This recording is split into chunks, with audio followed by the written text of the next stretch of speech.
Hello बच्चों, अर्थशास्त्र में प्रयास चैनल में आपका फिर से स्वागत है। और मैं फिर से आपके लिए ये निःशुल्क क्लास लेके आई हूँ। सबसे पहले हैप्पी न्यू ईयर। और आप बोर्ड की तैयारी के लिए ऐसे ही आगे पढ़ते रहें और वीडियो देखते रहें, लाइक और सब्सक्राइब करते रहें। तो आज हम शॉर्ट में छोटे छोटे क्वेश्चन जल्दी जल्दी पढ़ेंगे और उसका रिवीजन करेंगे। तो स्टार्ट करते हैं। सबसे पहले अपन पढ़ेंगे व्यष्टि अर्थशास्त्र के। व्यष्टि अर्थशास्त्र को अंग्रेजी में माइक्रो इकोनॉमिक्स कहते हैं और माइक्रो का अर्थ होता है छोटा या सूक्ष्म। व्यष्टि अर्थशास्त्र वह अर्थशास्त्र है जिसमें कि हम अर्थव्यवस्था की छोटी छोटी इकाइयों का अध्ययन करते हैं, जैसे कि एक परिवार की आय, एक परिवार का व्यय, एक फर्म, एक उद्योग आदि।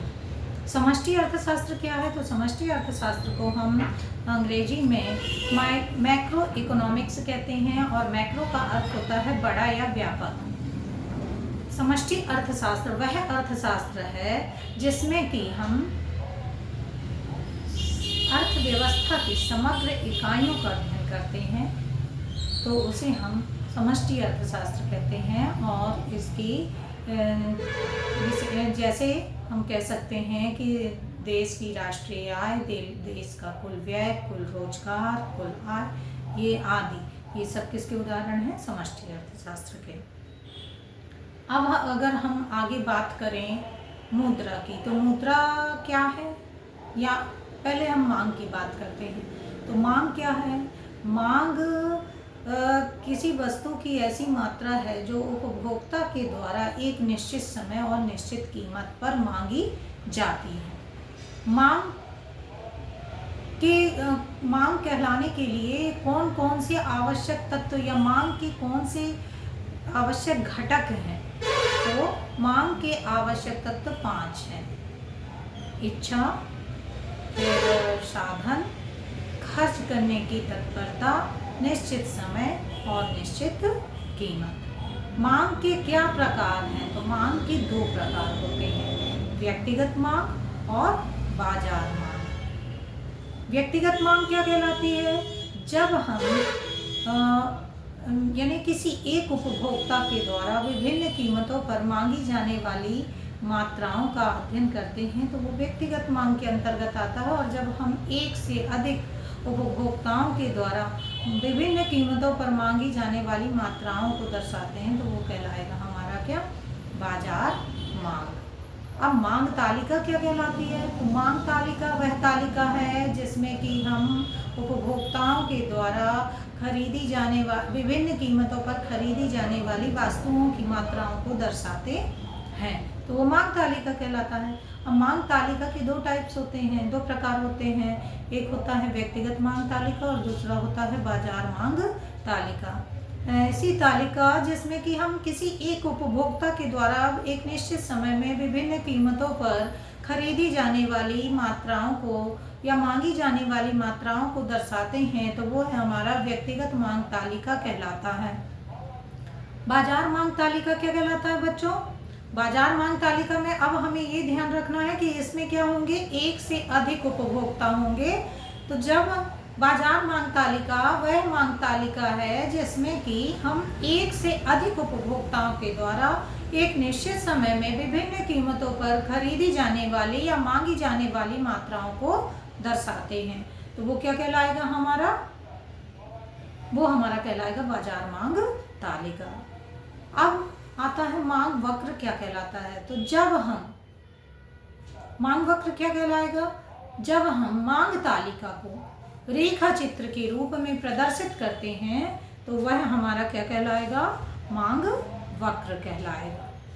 मांग वक्र का ढाल कैसा होता है? तो मांग वक्र का ढाल बाएं से दाएं नीचे की ओर होता है। बाएं से दाएं नीचे की ओर होने का कारण क्या होता है? सीमांत उपयोगिता ह्रास नियम है इसका कारण, क्योंकि आप लोगों को पता ही होगा कि सीमांत उपयोगिता ह्रास नियम किसे कहते हैं। सीमांत उपयोगिता ह्रास नियम यह हमें यह बताता है कि कोई भी उपभोक्ता अगर किसी वस्तु की इकाई का उपभोग लगातार कर रहा है, तो हर प्रत्येक अगली इकाई से मिलने वाली उपयोगिता धीरे धीरे कम होने लगती है। तो ये क्या कहलाता है? उपयोगिता ह्रास नियम कहलाता है। अब मांग को प्रभावित करने वाले तत्व क्या होते हैं? तो मांग को प्रभावित करने वाले में सबसे इम्पोर्टेंट तो आप लोगों को पहले से ही पता होगा कि वस्तु की कीमत मांग को बहुत अधिक प्रभावित करती है। अगर वस्तु की कीमत ज़्यादा है तो उपभोक्ता या हम लोग, उपभोक्ता कौन है? हम लोग ही हैं। अगर वस्तु का उपयोग जो कोई भी कर रहा है वह उपभोक्ता है। वो अपनी आवश्यकता की पूर्ति के लिए वस्तुओं को खरीदता है, वस्तुओं की डिमांड करता है सॉरी। तो वस्तु की कीमत वस्तु की मांग को बहुत अधिक प्रभावित करती है। अगर वस्तु की कीमत कम हो रही है तो उपभोक्ता मांग करना अधिक करेगा। अगर वस्तु की कीमत ज़्यादा है तो उपभोक्ता कम से ही काम चला लेगा। ऐसे ही दूसरा पॉइंट है उपभोक्ता की आय। अगर उपभोक्ता की आय अधिक होती है तो व्यक्ति क्या करेगा? मांग ज़्यादा करेगा। अगर उपभोक्ता की आय कम है तो व्यक्ति मांग कम करेगा। फिर है स्थानापन्न वस्तुओं की यानी स्थानापन्न वस्तुओं की उपलब्धता। अगर किसी वस्तु की स्थानापन्न वस्तु की उपलब्धता है तो उस पर भी मांग का प्रभाव पड़ेगा। अब आपके मन में क्वेश्चन आ रहा होगा कि स्थानापन्न वस्तु क्या कहलाती है? स्थानापन्न वस्तु वह वस्तु है, स्थानापन्न वस्तुएं वे वस्तुएं कहलाती हैं जो एक दूसरे के स्थान पर या एक दूसरे के बदले प्रयोग में लाई जा सकती है। वो क्या कहलाएगी? स्थानापन्न वस्तु। जैसे कॉफ़ी और चाय। अगर चाय का रेट बढ़ जा रहा है तो हम क्या करेंगे? कई सारे ग्राहक क्या करेंगे? चाय छोड़कर कॉफ़ी की डिमांड करना चालू कर देंगे। ठीक है। ऐसे ही संबंधित वस्तुओं के अंतर्गत स्थानापन्न वस्तु आती है और पूरक वस्तु आती है। तो आपने तो स्थानापन्न वस्तु समझ लिया। स्थानापन्न वस्तु क्या कहलाएगी?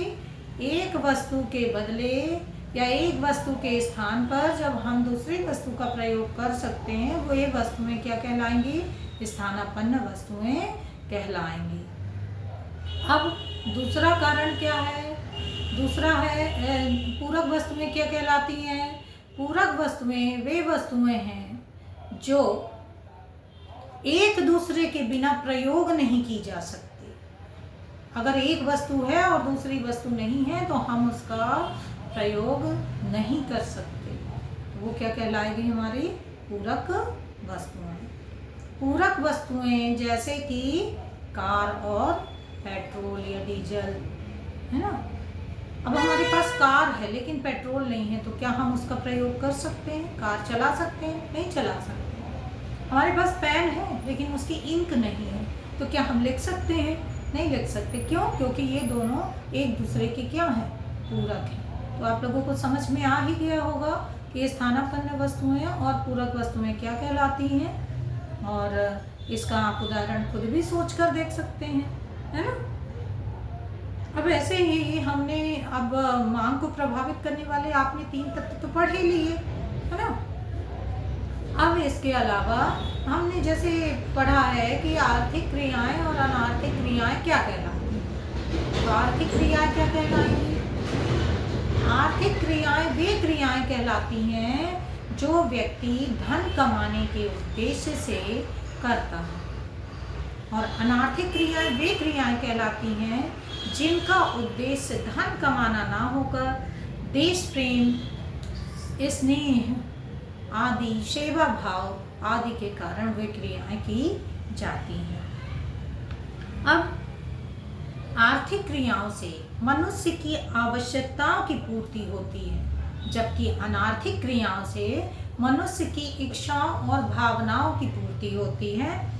आर्थिक क्रियाओं का संबंध सामाजिक और वास्तविक मनुष्य के आर्थिक कार्यों से होता है, जबकि अनार्थिक क्रियाओं का संबंध सभी मनुष्य के सभी कार्यों से होता है। जैसे मम्मी है, मम्मी आपका लंच बनाती हैं, आपका काम करती हैं, आपके कपड़े धुलती हैं, तो ये सभी कार्य के बदले वो कोई पैसे नहीं लेती हैं, है ना।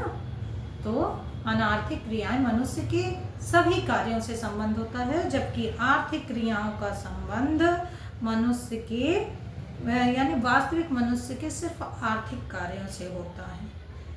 आर्थिक क्रियाएं आवश्यकता से प्रेरित होती हैं। हमें आज इस चीज की आवश्यकता है तो अब हमें काम करना पड़ेगा, धन कमाना पड़ेगा, जब भी हम उस आवश्यकता को पूरा कर सकते हैं। लेकिन अनार्थिक क्रियाएं जो हैं वो इच्छाओं से प्रेरित होती हैं। अगर आपके अंदर इच्छा है कि मुझे इसकी हेल्प करना है, मुझे बुजुर्गों की सेवा करना है, तो ये सब किसके अंतर्गत आ जाएगा? अनार्थिक क्रियाओं के अंतर्गत।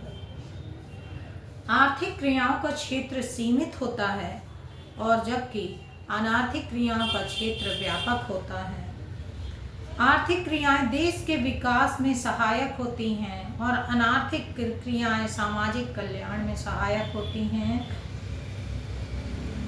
इसका आर्थिक क्रियाओं का जो मापदंड है वो द्रव्य है। द्रव्य का मतलब क्या होता है? धन से संबंधित है ना। और अनार्थिक क्रियाओं का कोई भी मापदंड नहीं होता। तो आपने क्या देखा कि आर्थिक और अनार्थिक क्रियाओं में क्या अंतर है। अब अगर हम बोलें कि डॉक्टर के द्वारा अपने बच्चे का इलाज करना कौन सी क्रिया कहलाएगी? तो अनार्थिक क्रिया कहलाएगी। और डॉक्टर के द्वारा अपने मरीज का इलाज करना क्या कहलाएगी? आर्थिक क्रिया कहलाएगी। क्यों?